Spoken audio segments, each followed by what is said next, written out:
Hey, what's good, party people? It's Woodrow, and we are back with a look at the main previews catalog for June 2023. This is issue number 417, and it's for books that will be hitting your store shelves in August 2023 or later. And we'll dive right in here. One second.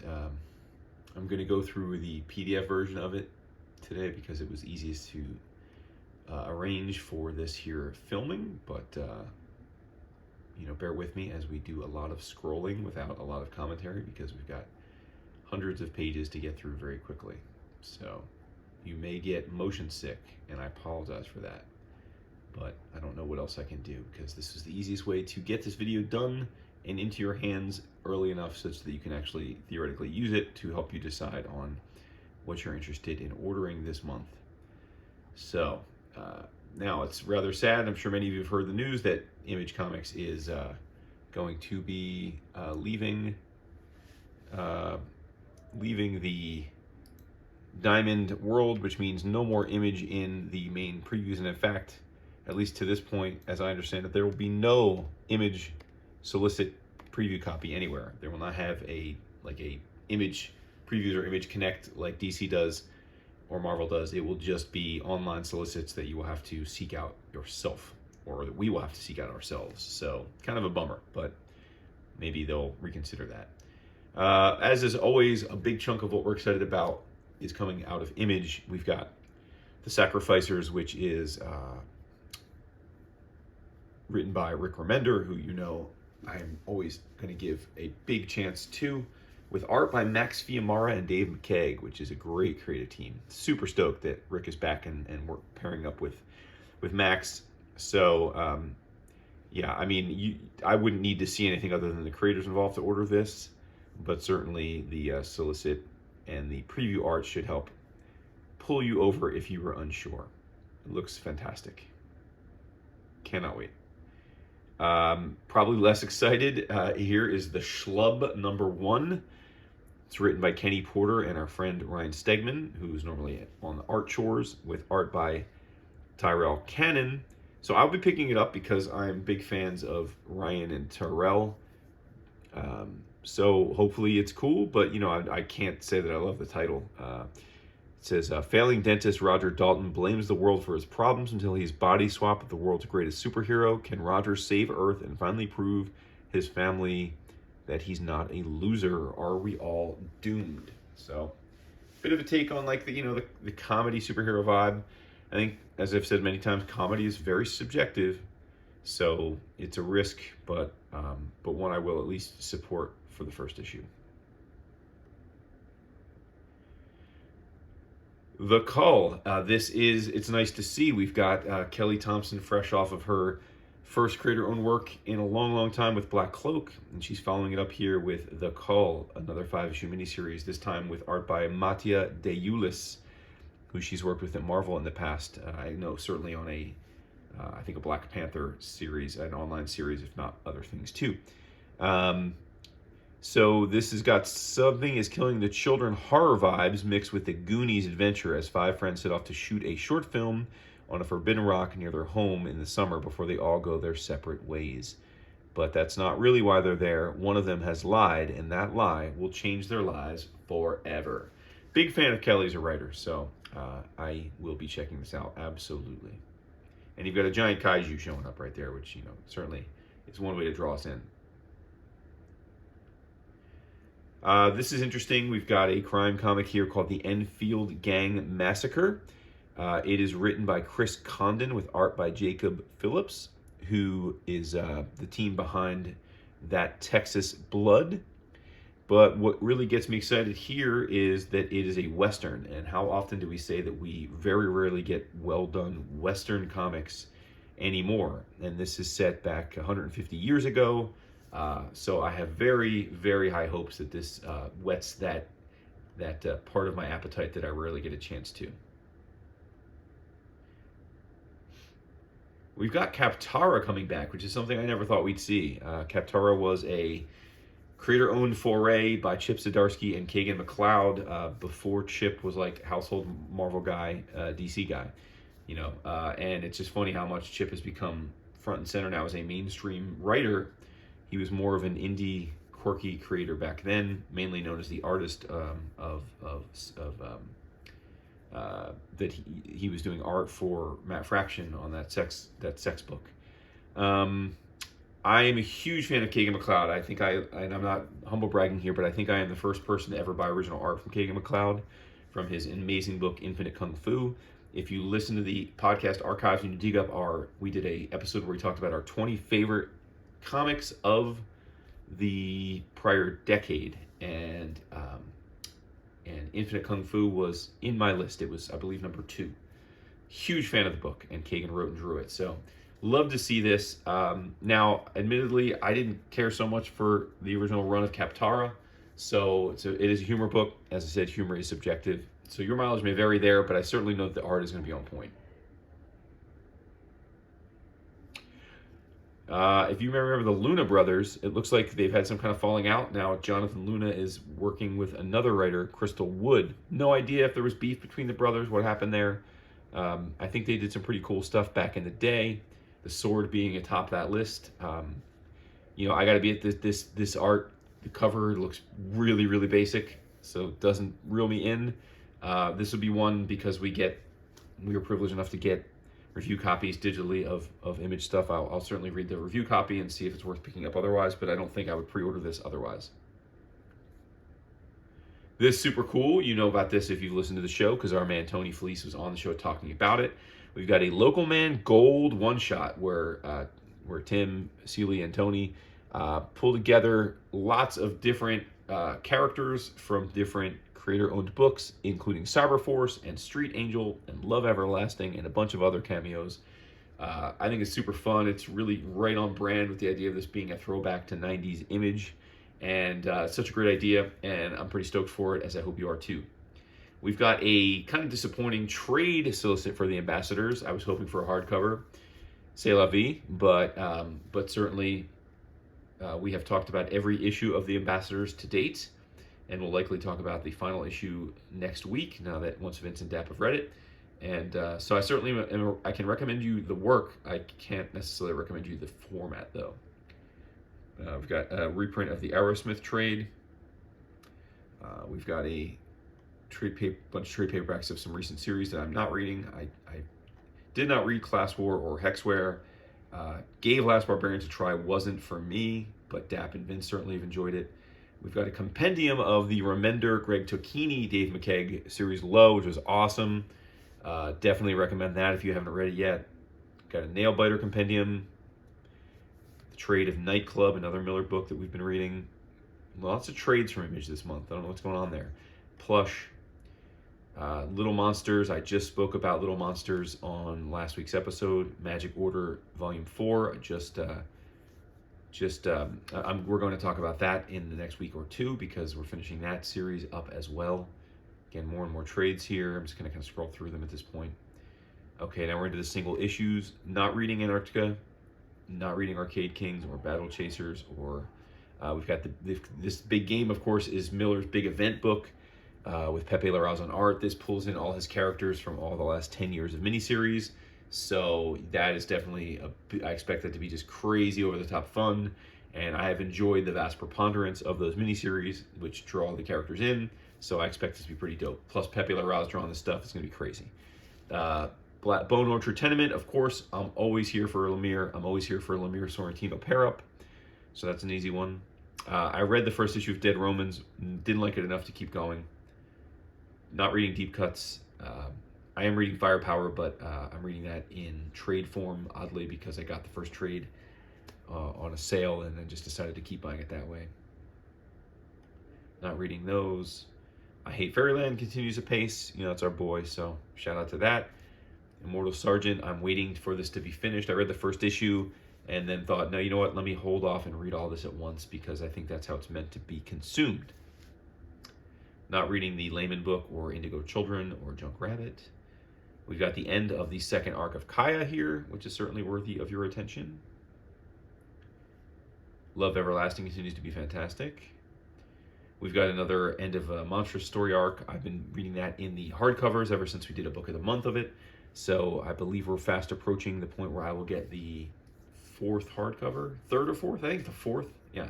But then the next hardcover that collects the next big chunk. Not reading any of these. Certainly Scrapper looks pretty neat. That is by Cliff Bleszinski with art by Ryan Kelly and Jordi Belair.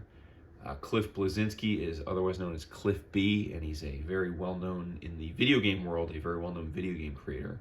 One of the main creators of Gears of War, among other things. Okay, we're going to not reading any of these. Like I said, Image puts out a ton. Even I don't read them all, so I am reading Time Before Time. But a lot of these I'm not reading, so doesn't mean I won't go back and love some of them down the road, but I just can only read so many things. And then, of course, World Tree. It's the end of the first arc, Tyne and Blanco. It's been badass so far. Okay, we're going to jump to Boom. We've got MECH Cadets on the cover there of the solicit section. We'll talk about that in a second. Very interesting. We've got a pen and ink version of The Many Deaths of Layla Starr. Loved this series. Thought it was fantastic. Love Felipe Andrade's art. Not sure I love it all enough to buy it again in a black and white see the art form book. I've had the pleasure of seeing the line work of this art already in person. So I'm probably good with this, but I like the idea of this, especially if you're really into the art. So it's a neat idea. MECH Cadets. This is becoming a Netflix series, which is why we're seeing it back. This is a book that Greg Pak did some years ago. I'm not quite sure if... Okay, so this is a fresh debut. Okay, I was going to say I want to make sure this just wasn't a reprint of the original. This is new, kind of a rebirthing of the idea for new readers. But as you might see, it's essentially like a coming-of-age story where you've got a bunch of young hotshot pilots who pilot mechs in a world that uses mechs to defend the planet. And it's as much interpersonal relationships and drama soap opera stuff as it is the mechs. And yeah, I think it was good. I liked it. I wouldn't say I loved it when it was coming out, but I liked it. I liked it well enough that I'm excited to see it back. Power Rangers stuff is an industry unto itself, but it's not one that I participate in very frequently. You got your Magic, you got your Buffy, you got your Firefly, you got your Berserker. All hard passes for me. Something's Killing Children continues to be awesome, and we're up to issue number 32. Wow, how time flies. And House of Slaughter, just ditto what I just said. I am not reading these books, so we're going to skip them. Once Upon a Time, The End of the World, got number 8 of 15. Way to go, Jason Aaron and Layla Del Duca. Got the collection of Harrower. Vince and I talked about the first issue. I gotta say, it didn't keep me. The series did not hold my interest, so I stopped it after the second issue. But I would, again, it was fine. It just wasn't like good enough to keep me in it in a world where I have hundreds of other comics to read, you know. We've got some Dune, we've got some Jim Henson. I will call out this Giant Days Library Edition. These are awesome, and I recommend them to you. I don't call your attention to them sometimes because I back the Kickstarter for all of Giant Days in this form. I haven't received the books yet, although they are, I think, shipping soon. But so I don't even think about the solicits because I'm getting them in another way. But they are definitely worth having. It's a great series. Okay, you know that I'm not super into Dynamite, so we're going to speed through this. We've got a new series called Fire and Ice, which is a pairing of Hot Barbarian Dude and Hot Barbarian Chick. I got a Vampirella Dracula miniseries. You know, much of Dynamite is Vampirella, Red Sonja. More Red Sonja solicits, old stuff. Starfinder, I know nothing about that. We've got another Disney book here, Hades. I'm sure they're well done. I don't think I'm the target demographic for these, but certainly I don't have much to say about Gargoyles, but I think for my boo Caleb's hope, I hope this is amazing. Caleb, I hope this is great for you, bud. Darkwing Duck continues to be fun. I'm a couple issues behind it now, but I am still buying it, and I think the 4 or 5 issues that I've read so far have been fun. More Disney villains. Bryan Sanderson's White Sand. So yeah, and then lots of sort of back matter. They got the Betty Page and the Deja Thoris. I'm just not really sure. I just honestly don't know who reads these books. I don't. Now, if I were in Monsterland, Vince called the first issue like the best issue of the year. And I know he's prone to hyperbole sometimes, but he really seemed to believe it. So I think this book was tailor-made for him specifically, in that it touches a lot of the things he loves the most about the world. So keep that in mind. But, you know, he did recommend it, and he's got good taste, particularly when it's things that fit into his wheelhouse. So he's a strong proponent of you checking that book out. Dynamite has a massive, massive section. It's really remarkable, because I just don't think anyone buys those books, but I guess I could be wrong. All right, Aftershock. Let's see here. We've got, I'm not reading any of these. These are solicits of reprints for the most part. Oh. Like I said, there's going to be a lot of scrolling here this month, guys, because there's big chunks of the area that I'm not reading. And a new Robotech series. I've got so much back matter Robotech stuff and the DVD box set that I'm good for this, even though I'm sure it's probably quite good. I'm good. Got a Quentin Tarantino biopic book. Could be interesting. I love Tarantino. Big fan of his films. So, and I feel like the biopic graphic novels have been on a roll lately. So I'm probably going to check this out. You got your Conan. You've got a new series called Blitmap with a creative team I'm not familiar with, Jake Timmer and Matthias Basla, but it is, by the solicit, a thrilling new sci-fi series set in a breathtaking solar punk metropolis. This preview art looks pretty neat. There is a chance I check this out. Haven't fully decided yet, though.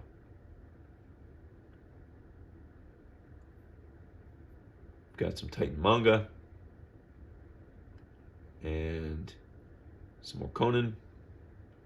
That does it. All right, so we've got Ablaze here. We've got some more manga. The world is understandably trending more and more towards manga. Here's something fun, The Mighty Barbarians, number 5. Love this series so far. It's a great idea, and I'll continue to pick that up as long as it's coming out. We've got a pretty neat Ablaze manga reprint here of Osamu Tezuka's 100 Tales. Tezuka is the father of manga, the OG, and I think anytime you get your hands on some of his historic work, it's worth doing. So I'm going to do that.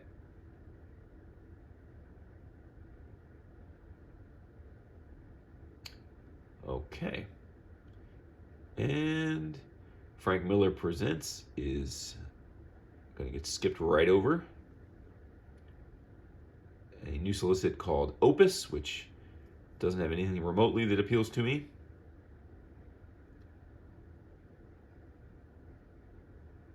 Okay.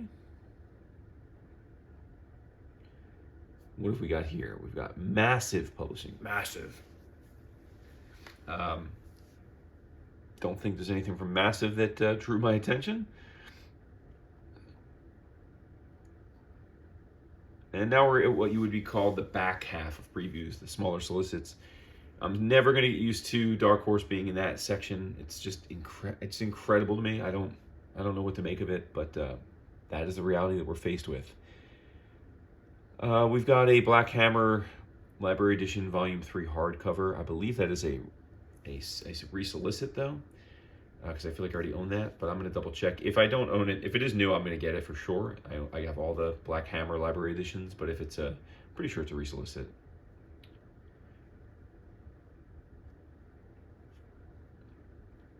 We've got some new Grendel, well, not new Grendel, but a new Grendel collection, Devil by the Deed Masters Edition. I have the Grendel stuff in different form, but it's absolutely worth owning in some form if you don't already.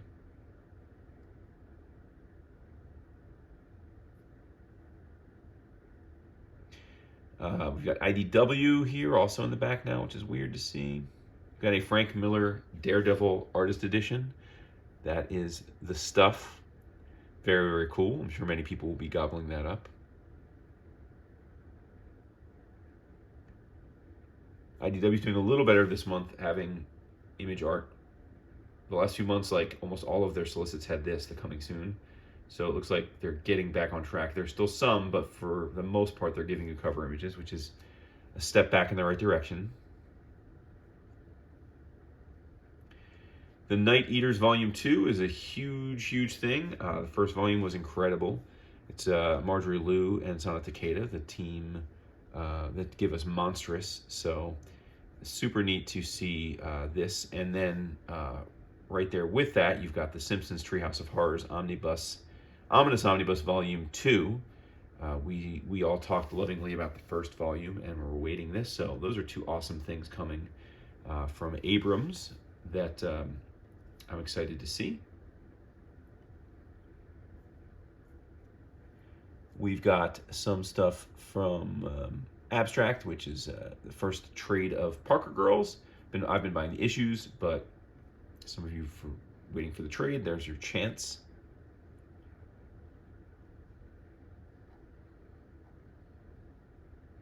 Modern Mythology is a relatively easy skip. Got some new Andrews McNeil. He's got a new portable compendium for Calvin and Hobbes. I know many of us own the gigantic slipcase of 3 hardcovers with all of Calvin and Hobbes, but if you don't, or that wasn't in your budget, this might be a neat way to get some Calvin and Hobbes in your life.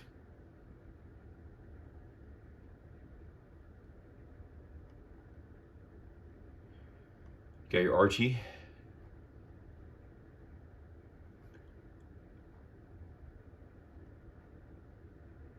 AWA. Got a new JMS book here, The Madness. You can tell that we're in a writer's strike in Hollywood because JMS is back making comics.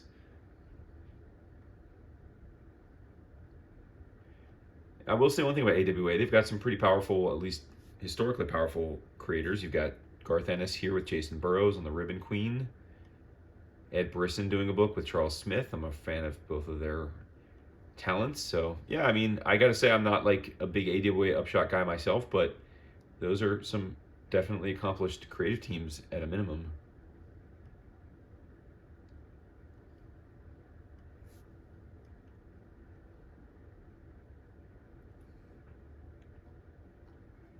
Got your Boundless.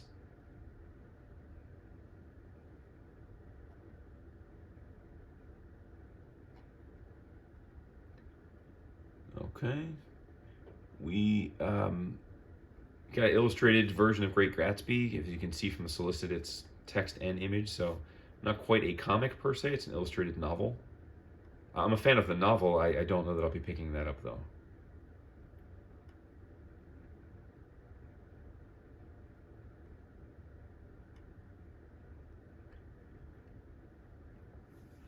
We've got D&Q here. I will be picking up Blackwood, this graphic novel, which looks right up my alley.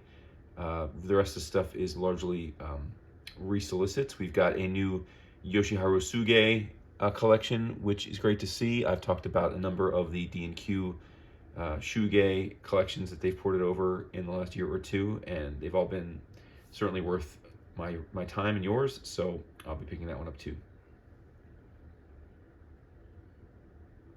There you go. If you're looking for this, they've got the solicits for some of the other stuff that he's brought over in the past. Got your Dynamic Forces, Gotta Get Them While They're Hot collectibles.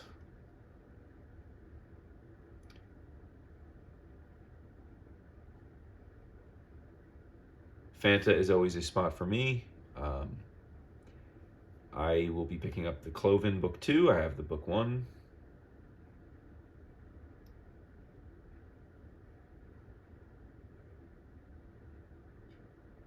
I have, I don't know if I've mentioned, I've given up on the Red Room. Like, I kind of felt like it was at that point where I got the point of it, and then I had enough.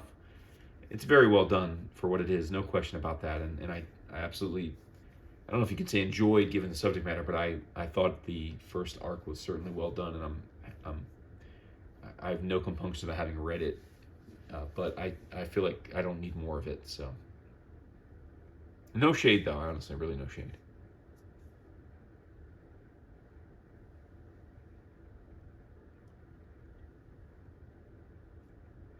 We've got a new Emily Carroll book by First Second, A Guest in the House. I've enjoyed everything she's ever done as a comic creator, so I don't know why that would stop here.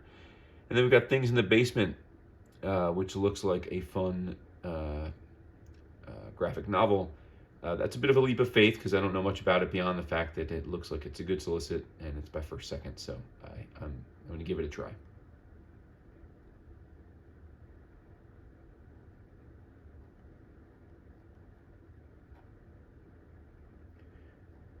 Who buys the Overstreet Price Guide these days?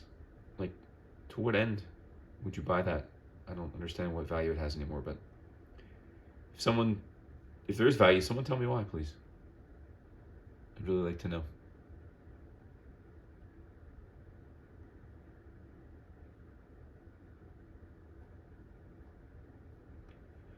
Got humanoids here. Got the Shadows of Thule, which is Malay and art by Lionel Marty. Scotland, 2nd century AD, a Roman general manipulated by the by a necromancer, sorry, I couldn't read that, awakens an ancient plague in an attempt to conquer the people of the north. Humanoids can often bring cool stuff over. I like what I see of the art. I am probably going to get this.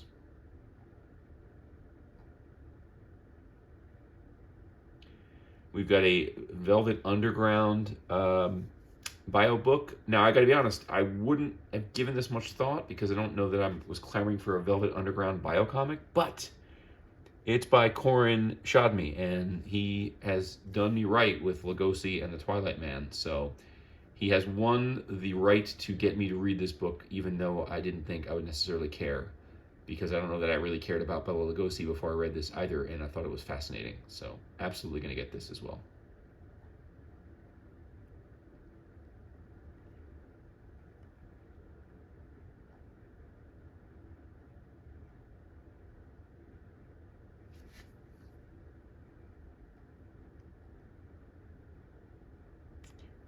Got Mad Cave here.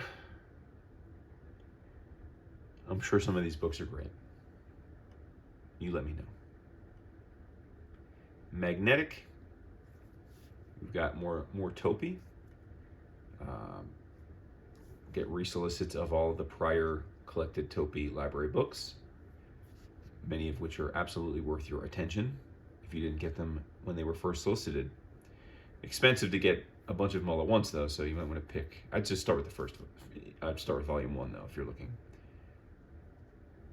Another biocomic by NBM. This is about Mingus. I think it'd be cool. Like, this is kind of the opposite of the Shodney one, where I wasn't necessarily interested in the Velvet Underground, but he's such a good biographer, comic creator, that I'm going to try it. I am interested in Mingus. Don't know that I know much about the creative team here, though. So I'm going to look online and see if I can see some more images from this before I buy it. But if the art looks good, I'm going to check this out because I'd like to. I certainly wouldn't mind reading more about Mingus in this kind of form.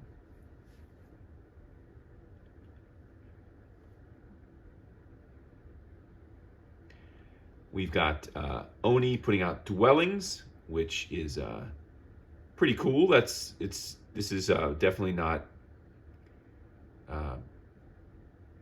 Dwellings has existed in other forms, but here we've got a 72-page format, 3 issues, art and writing by Jay Stevens. So, as you can see, like, the art looks like classic, Gold Key stuff, like Richie Rich, but it's very much a adult horror bent to it. So a fun juxtaposition, and I'm excited to see it in this form. Oh, you got some preview images here. So excited to see that, and I'll be picking it up.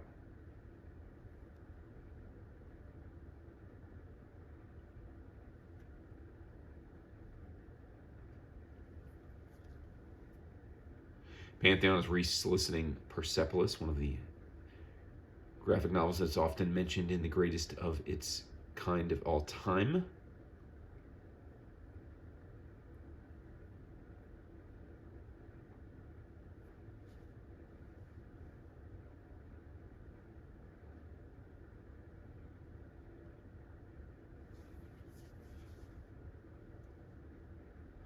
All right, we're pushing through another dead section for me. source point. Seems like a lot of their books have a murder bent to them. Not a murder, pardon me, not a murder bent, a horror bent. I guess it's probably murder and horror, but you get my point.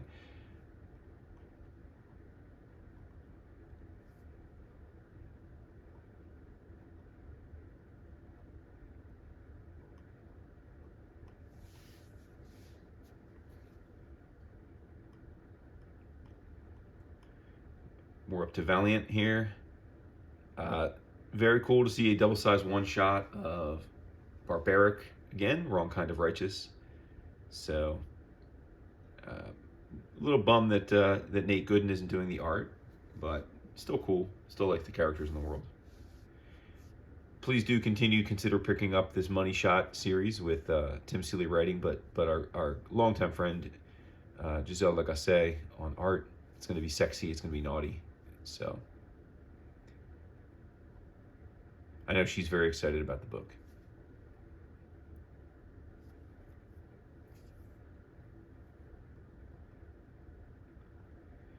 And we are nearing the end here. We'll take a quick gander into the manga, but as you know, generally I'm not the guy to bring you new manga, unless it's like a Junji Ito book, which is a given. So we'll just make a quick check that there isn't any obvious things like an Ito book that I need to get up on.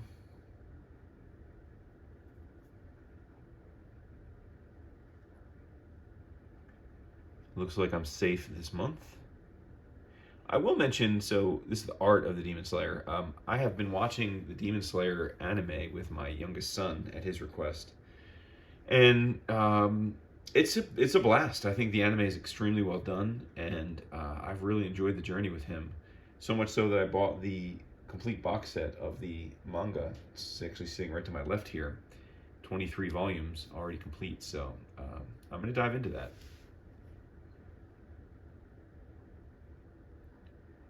And that should do it, because I think now we're getting to the end press, and there's never anything in end press for me. So there you have it. You know, a bit of a long video as I walk through the whole catalog. Apologies for that, but it just felt like the easiest way to get it out to you quickly so I can get this posted. And as I think many of you know, I have a big family trip coming up at the end of the month. I'll be gone for 2 weeks in Europe, so it's going to be a little different for me. You won't be hearing my dulcet tones for 2 weeks, and I really won't be able to make much content of any kind while we're over there. You know, there's a chance that sort of at night when we're chilling out our Airbnbs and everybody's just doing their own thing, just resting up from the day, I'll be able to do a little bit. I'll certainly be able to pop into the Slack and stuff, but the time difference will make it such that it's more like me catching up on what y'all were up to and then responding versus being live in a conversation. But hey, you know, everybody's got to take a moment to vacate and spend some time away from the screens, and that'll be my chance. But in any event, I wanted to get these out here quickly because we're approaching mid-month, and between my son graduating high school and my other son graduating middle school, and then this Europe trip and a big work retreat that we're having because I'm going away for 2 weeks before that, and so we want to get that done too before I go. It's just going to be a whirlwind next 3 or 4 weeks for me. And I know you're playing world's smallest violin playing for me, but no, so it's just going to be very busy for me in non-comics world stuff. So I wanted to get this all done, nip it all in the bud, get it to you so that we could converse about it over the next week before I head off. So there you have it. I hope you found some things in my meanderings that you're excited by, and I'm sure I'm missing things as I raced through this catalog that you think I would love, and you know me, so let me know what you think I would love that I didn't mention. All right, talk to you soon.